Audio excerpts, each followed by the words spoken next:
미국 역사상 가장 영향력을 행사하고 가장 존경받는 사람은 미국의 16대 대통령 에이브라함 링컨입니다.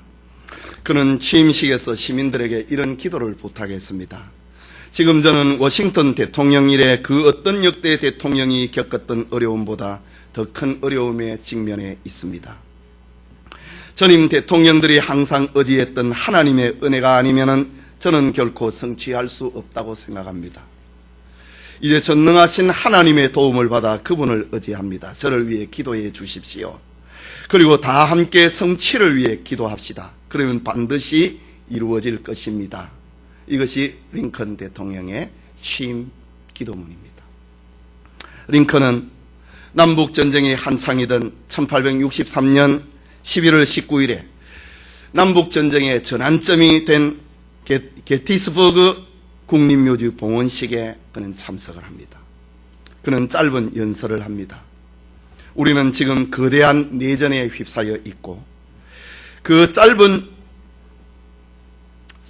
우리 선조들이 세운 나라, 아니 그렇게 잉태되고 그렇게 봉헌된 나라가 과연 이 지상에 오랫동안 존재할 수 있는지 없는지를 시험받고 있습니다. 우리는 명예롭게 죽어간 이들로부터 더 큰 헌신의 힘을 얻어서 그들이 헛되이 죽지 않았다고 하는 것을 여기서 굳게 다짐합시다. 하나님의 보호 아래 이 나라는 새로운 자유의 탄생을 보게 될 것이고 국민에 의한 국민의 정치는 영원히 멸망하지 않을 것입니다. 라는 연설문입니다. 이 유명한 연설은 결국 남북전쟁을 승리로 이끄는 힘이 되었습니다. 성도님, 우리의 조국 대한민국은 근래에 세월호 참사를 비롯해서 재앙에 가까운 여러 환란들을 만나고 있습니다. 금주에는 새로운 전환점이 될 지방선거와 교육감 선거를 또 앞에 두고 있습니다. 뿐만 아니라 해마다 6월은 나라를 생각을 하게 하는 선조들의 을이 서려져 있는 달입니다. 과연 우리의 조국 대한민국이 링컨의 기도처럼 오랫동안 존재할 수 있는지 없는지 시험을 받고 있는 시점입니다. 이 시간 성도들의 올바른 국가관을 위하여서 성경에 근거해서 교회와 국가라는 제목으로 하나님의 말씀 받고자 합니다. 시사적인 메시지에 깨닫는 은혜가 있기를 소원합니다. 먼저 로마서가 기록된 당시의 시대적인 배경입니다. 로마 시민 중에 어떤 사람들은 하나님의 은혜를 입어서 예수님을 구주로 믿게 되는 은총을 얻었습니다. 하지만 성도들은 여전히 한 국가의 백성이요 시민이었습니다. 로마서는 AD 57년경에 고린도에서 바울의 3차 전도 여행이 끝나갈 무렵에 기록된 성경입니다. 로마 제국 안에는 네로 황제의 본격적인 박해가 64년부터 시작이 되니 57년에 로마서가 기록이 되었습니다. 그 이후로 7년 이후부터는 기독교 박해가 네로 황제로부터 로마 제국 앞에 전역으로 번져가게 됩니다. 그렇다면 그때는 잠시 동안 주어진 평화의 시대였습니다. 마치 폭풍 전야와 같은 그런 시대였습니다. 당시 로마 교회의 상당수를 차지하고 있는 이들은 유대인들이었는데 유대인들은 이스라엘이 로마의 속국으로 벗어나기를 희망했습니다. 또 어떤 이들은 가이사 황제에게 세금을 내는 것은 하나님만을 섬기는 유일신앙에 위배된다고 하는 교인들도 있었습니다. 또 기독교에 가중되는 로마 정부의 압박에 의해서 극단적인 방법으로 저항하자라는 사람들도 있었습니다. 고상한 도덕성을 간직한 성도들은 세속적인 로마 정부를 의도적으로 무시를 하고 정부를 배타적인 그런 마음의 자세를 갖고 있는 이들도 있었습니다. 이처럼 당시의 성도들은 교회와 국가, 교회와 로마 제국이라고 하는 두 제도 사이에서 갈등을 겪게 됩니다. 오늘 본문 로마서 13장은 교회와 국가 사이에서 성도들이 어떻게 처신해야 되는가를 알려주고 있는 영감의 메시지입니다.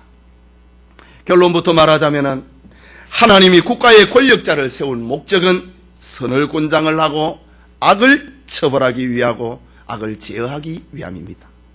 그렇기 때문에 성도는 세상 권세에 소극적으로 복종을 하는 그런 자세를 넘어서서 적극적으로 복종할 것을 권하고 있습니다. 본문 4절과 5절에 그는 하나님의 사자가 되어, 여기 그라고 하는 말은 국가 권세를 두고 하는 말입니다. 당시에는 로마 제국을 두고 하는 말입니다. 그는 하나님의 사자가 되어 네게 선을 이루는 자니라. 그러나 네가 악을 행하거든 두려워하라.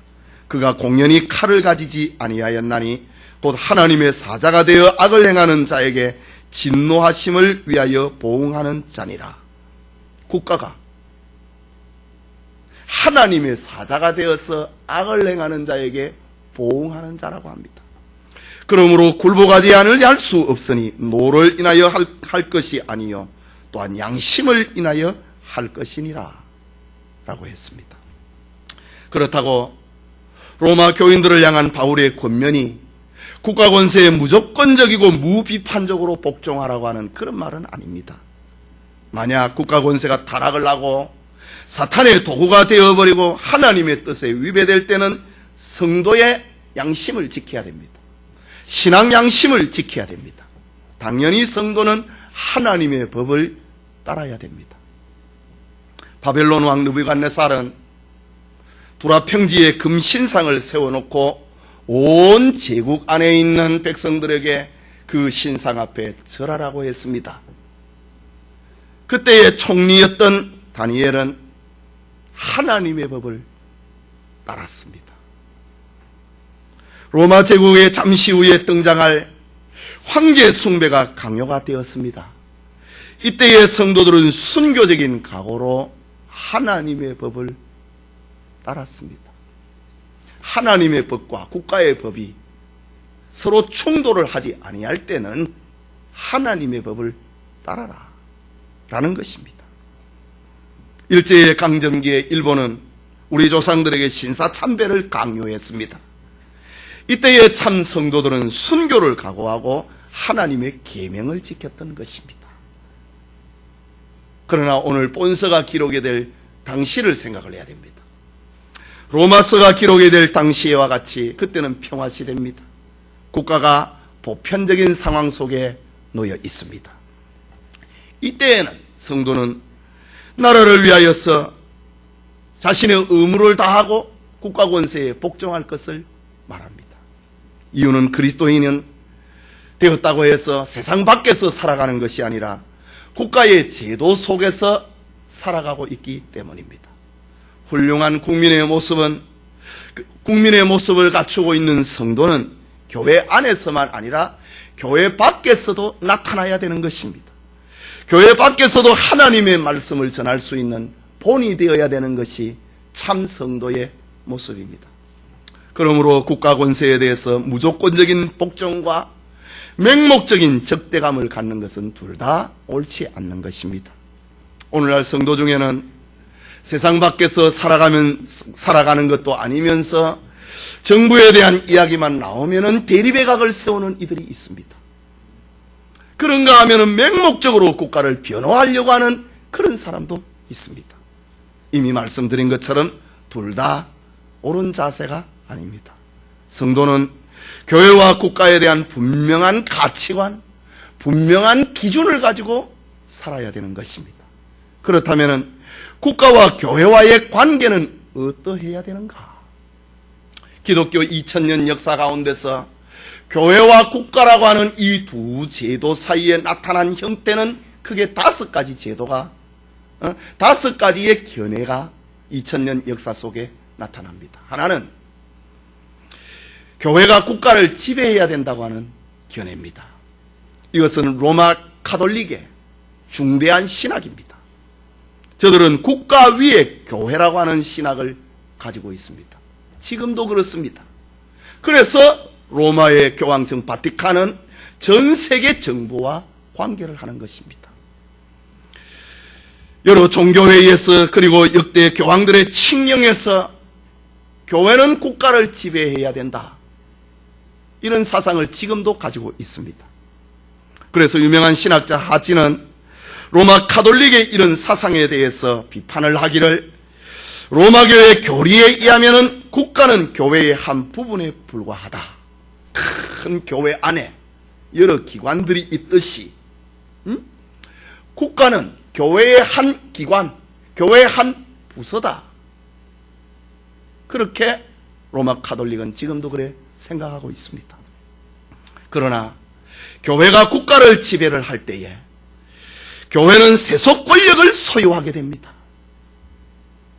교회가 사법권을, 인사권을 가지게 됩니다.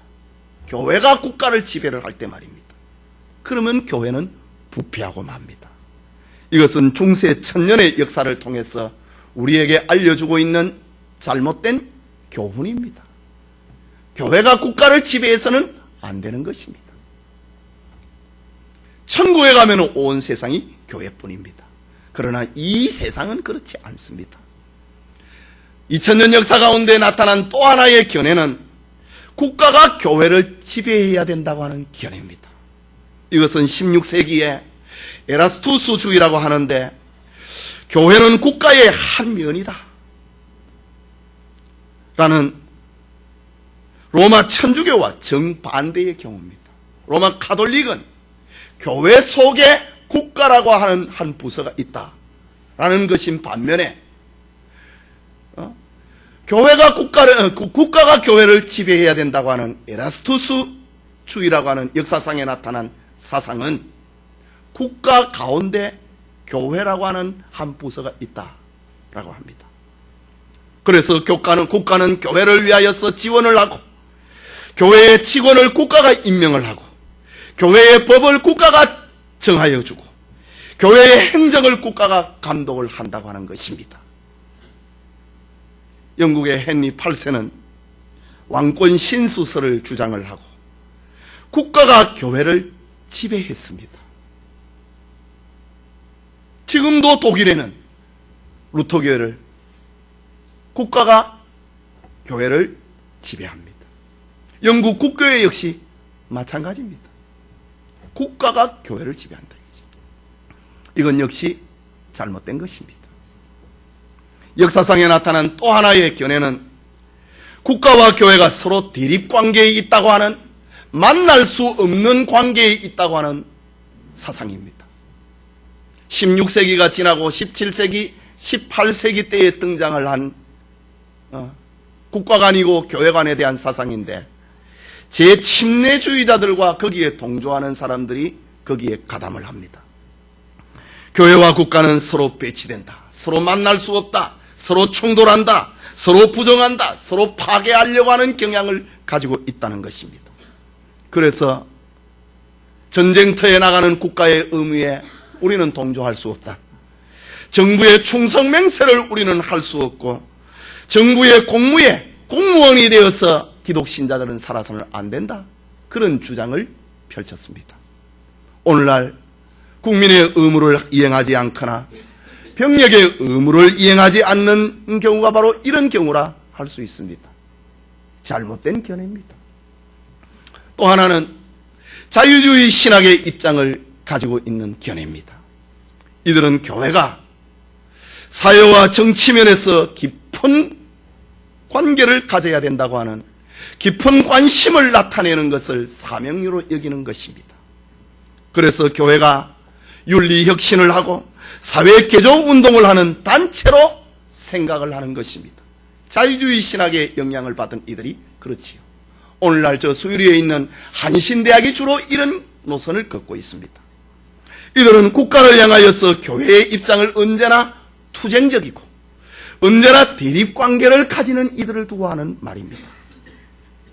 소위 해방신학의 뿌리를 두고 교회가 앞장서서 노동운동을 하고, 교회가 앞장서서 인권운동을 하는 경우가 바로 자유주의 신학의 영향을 받은 국가와 교회와의 관계입니다. 역시 잘못된 국가관입니다. 그렇다면 성경적인 국가관은 무엇인가? 성경적인 교회관은 무엇인가? 라는 겁니다. 이것은 성경의 원리에 의해서 우리에게 제시를 하고 있는데, 오늘 읽은 로마서 13장 1절에 각 사람은 위에 있는 권세들에게 굴복하라. 권세는 하나님께로 나지 않음이 없나니 모든 권세는 다 하나님의 정하신 바니라 라는 겁니다. 모든 권세, 국가의 권세든지 교회의 권세든지 다 하나님으로부터 왔다고 하는 것이 성경에 가르쳐주는 원리입니다. 국가는 시민들의 문화생활과 사회생활을 담당을 하고, 교회는 우리의 내면 생활을 담당을 하는 것입니다. 하나님으로부터 온 권세입니다. 국가는 사회 질서를 유지를 하는 권력의 체계이고, 교회는 삶의 궁극적인 의미를 추구를 하는 신앙세계입니다. 하나님으로부터 온 것이란 말이에요. 국가는 일반 은총의 부분에서 죄를 제지를 하고, 교회는 특별 은총의 부분에서 죄를 제지합니다. 사람을 죽였다. 일반 은총의 영역에서 국가는 재판을 하고, 그리고 거기에 해당하는 형벌을 집행을 합니다. 그러나 교회는 누군가 사람을 죽였다고 할 때에 형법을 시행하지 아니하고 그 속에 있는 내면의 죄를 회개를 하라. 특별 은총의 영역에서 죄를 취급을 하는 것이 교회라고 하는 것입니다. 국가는 백성들을 보호하기 위한 자연 질서의 기관이라면, 교회는 영혼을 구원하기 위한 특별 기관입니다. 그렇기 때문에 교회와 국가는 서로 지배해서 안 되고 서로 지배받아서도 안 되는 것입니다. 또 국가와 교회가 서로 대립을 하거나 투쟁의 대상으로 여겨서는 안 되는 것입니다. 교회와 국가는 서로가 조화를 이루고 협력하는 관계에 있어야 됩니다. 그래야 하나님으로부터 받은 모든 권세가 하나님으로부터 오는데, 서로 조화를 이루고 협력을 내야 하나님으로부터 오는 권세를 효과적으로 잘 실행을 할 수 있는 것입니다. 우리는 이런 사실을 예수님의 교훈을 통하여서도 만날 수 있습니다. 마태복음 22장 21절에 보면은 가이사의 것은 가이사에게, 하나님의 것은 하나님께 라고 했습니다. 이런 예수님의 말씀이 무엇을 우리에게 가르치는가? 국가와 교회의 분리입니다. 정치와 종교의 분리입니다. 고유한 영역이 있다고 하는 말입니다. 가이사의 것은 가이사의 영역이 있고, 하나님의 것은 하나님의 영역이 있다. 교회의 영역이 있다. 국가의 영역이 있다. 다 하나님으로부터 주어진 국가의 영역이고 교회의 영역이라고 하는 것입니다. 교회와 국가는 각각 고유한 영역의 주권을 존중을 하고 공존을 해야 되는 것입니다. 이것이 성경적인 거, 이것이 신학적이고, 이것이 신앙적인 국가관이요 교회관입니다. 그의 마지막으로 교회와 국가에 서로가 가져야 될 의무가 있습니다. 국가가 교회를 향한 의무가 있고, 교회가 국가를 향한 의무가 있습니다. 영역 주권 가운데서 서로 합치되는 부분이 있다 이거죠. 그것이 서로를 향한 의무입니다. 두 개의 큰 영역이 있는데 분리된, 완전히 따로 있는 것이 아니라 국가라고 하는 제도 속에 또 교회가 있는 겁니다. 그것이 공동되는 부분이 있다 이거죠. 공동되는 그 부분을 가리켜서 서로를 향한 의무라고 합니다. 먼저 교회에 대한 국가의 의무가 있습니다. 국가는 하나님의 일반적인 공의를 세우기 위하여서 세움을 입은 하나님의 기관입니다. 그러므로 국가는 교회가 그 본래적인 기능을 완수할 수 있도록 일반 은총의 영역에서 교회를 보호하고 교회의 선교 활동에 간접적으로 지원하는 것입니다. 이 시간 우리가 여기에 앉아서 예배를 드립니다. 그런데 어떤 낯선 사람이 여기에 와서 예배를 방해한다. 그럴 경우에 국가는 교회의 예배를 방해하지 못하도록 하는 그런 의무가 있다는 것입니다. 교회를 보호를 하고 교회의 선교 활동에 간접적으로 지원을 하는 것입니다. 그렇다고 해서 국가는 나라의 국교를 정해서는 안 됩니다. 이것은 국가의 영역 주권을 포기하는 것이기 때문입니다. 국교를 정해버렸다. 고유한 영역을 포기하는 것입니다. 국가는 정교를 선포하기 위하여서 세운 기관이 아니고 사회의 법과 질서를 유지를 하고 공공의 복리를 유지하기 위해서 세움을 받은 기관이지 종교를 선포하기 위하여서 입은 기관이 아닙니다. 만약에 국가가 국교를 정하게 되면은 교회를 통하여서 나타나야 되는 그리스도의 왕권이 침해가 됩니다. 그리고 신앙의 양심을 침범을 받게 됩니다. 국가가 다 해주니, 국가가 교회의 직원을 세우니 우리의 양심이 침해를 받습니다.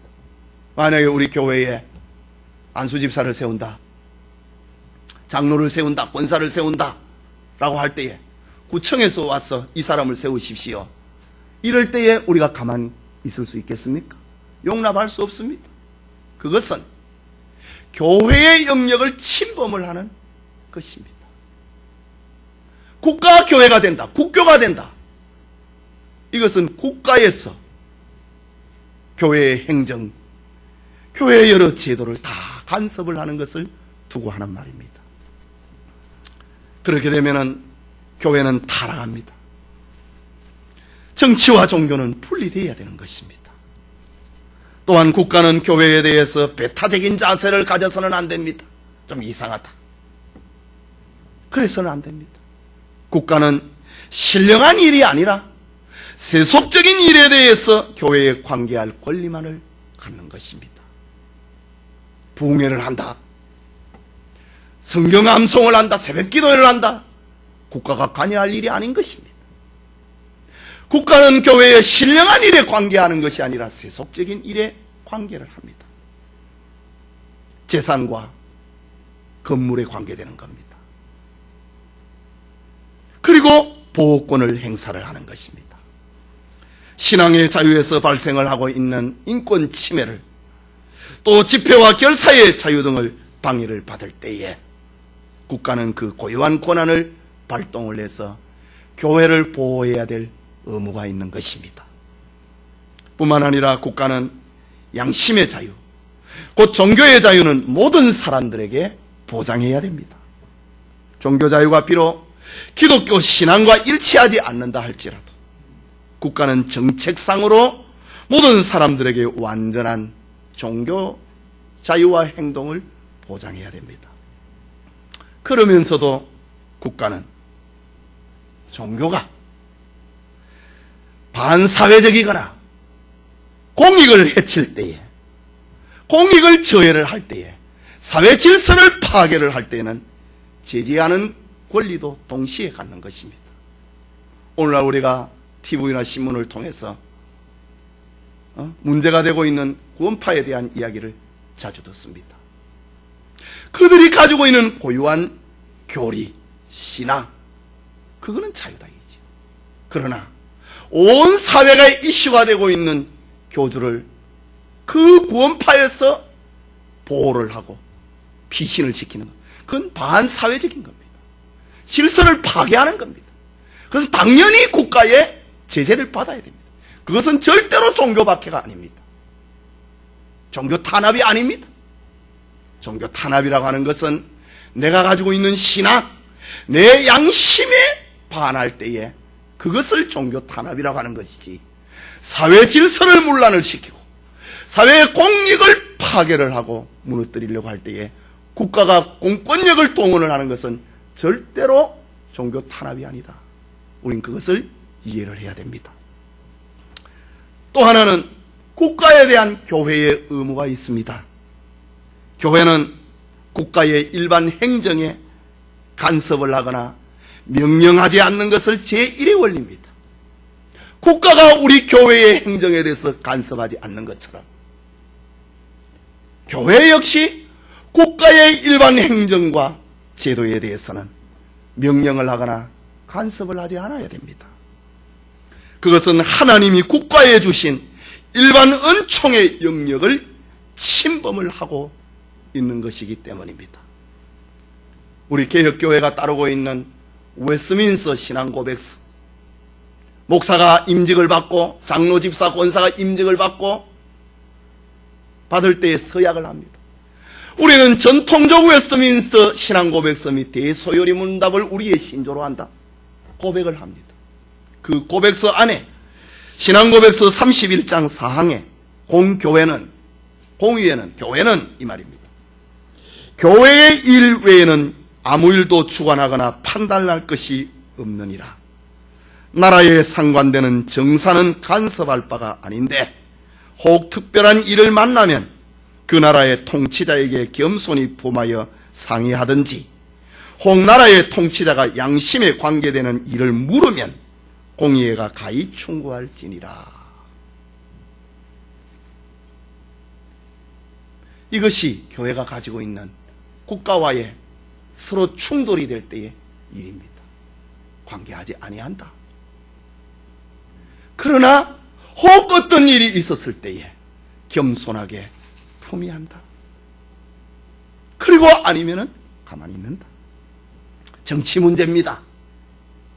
그리고 혹시 정치 단체가 교회에 무엇을 문의를 해오면은 거기에 대해서 충고하는 것은 가하니라 라고 했습니다. 내 뜻대로 되지 않는다고 그래서 교회가 피켓을 들고 시위하는 것, 이거는 우리의 신조와 반하는 것입니다. 그렇다면 교회에 국가를 향한 의무가 무엇인가? 국가를 향하여서 교회가 할 수 있는 일이 무엇인가? 교회는 국가의 관리들과 평민들의 양심에 기독교적인 감화운동을 하는 것입니다. 하나님을 사랑하라, 이웃을 사랑하라 라는 이런 감동운동을 하는 것이 교회입니다. 국가를 향한 교회의 영향력이 바로 이런 것입니다. 감동력을 주는 것이 교회가 국가를 향하여서 하는 일이지, 물리력을 행사를 하고 시위를 하는 것이 결코 교회가 하는 일이 아니라는 말입니다. 그러면은 교회는 어떻게 국가에 감동운동을 주는가? 감화운동을 하는가? 복음을 전해서 위정자들과 백성들이 구원의 은총을 입도록 하는 것입니다. 구원의 은총을 입으면은 이웃을 사랑하게 되어 있습니다.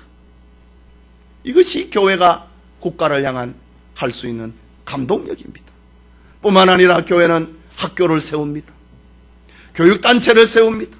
의료기관을 통하여서 인재를 양성을 하고 사랑을 실천을 합니다. 저들을 통하여서 국가 발전에 이바지하도록 하는 것이 교회가 할 일입니다. 개인은, 기독 신자가 되었든 누구가 되었든 개인은 무슨 일을 할 수 있지만 교회라고 하는 단체의 이름을 가지고는 그래서는 안 된다.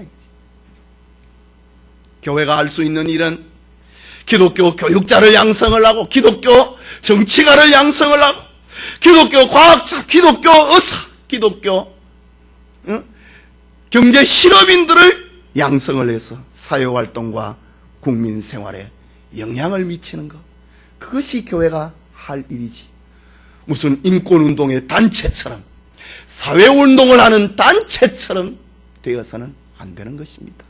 교회는 구원의 복음의 단체예요. 특별 은총의 기관이지 이 사회에 있는 일반 은총의 기관이 아니다 라는 것입니다. 그리고 교회에 또 다른 의무가 있습니다. 그것은 본문 7절의 말씀처럼 모든 자에게 줄 것을 주되 공세를 받을 자에게는 공세를 바치고 국세 받을 자에게는 국세를 바치고 두려워할 자를 두려워하여 존경할 자를 존경하라 라고 합니다. 병력의 의무, 납세의 의무, 교육의 의무를 위시한 사회 전역에 기독 신자들이 솔선수범하는 것이 바로 교회가 갖는 국가를 향한 의무입니다. 성도 여러분, 신생 로마 교회는 교회와 국가라고 하는 두 기관 사이에서 어떻게 처신해야 될지를 몰라 고민했습니다. 이때 바울을 통하여서 하나님은 영감의 메시지를 들려주고 있습니다. 교회와 국가는 다 하나님의 절대하신 주권의 산물이라고 알려주고 있습니다. 모든 권세의 출처는 하나님이라고 하십니다. 그렇기 때문에 백성들은 통치자를 선택을 할 때, 특별히 민주사회인 오늘의 통치자를 선택을 할 때 하나님의 뜻을 쫓고 하나님께 물어보아야 됩니다. 하나님의 대적을 세워서는 안 된다고 하는 것이 민주사회에서의 신앙 양심과 국가 간의 실천을 하는 것입니다. 교회와 국가의 관계에서 우리는 국가가 교회를 지배하는 국가-교회를 반대합니다. 그렇다고 교회가 국가를 주장을 하고 지배를 하는 교회국가도 반대합니다.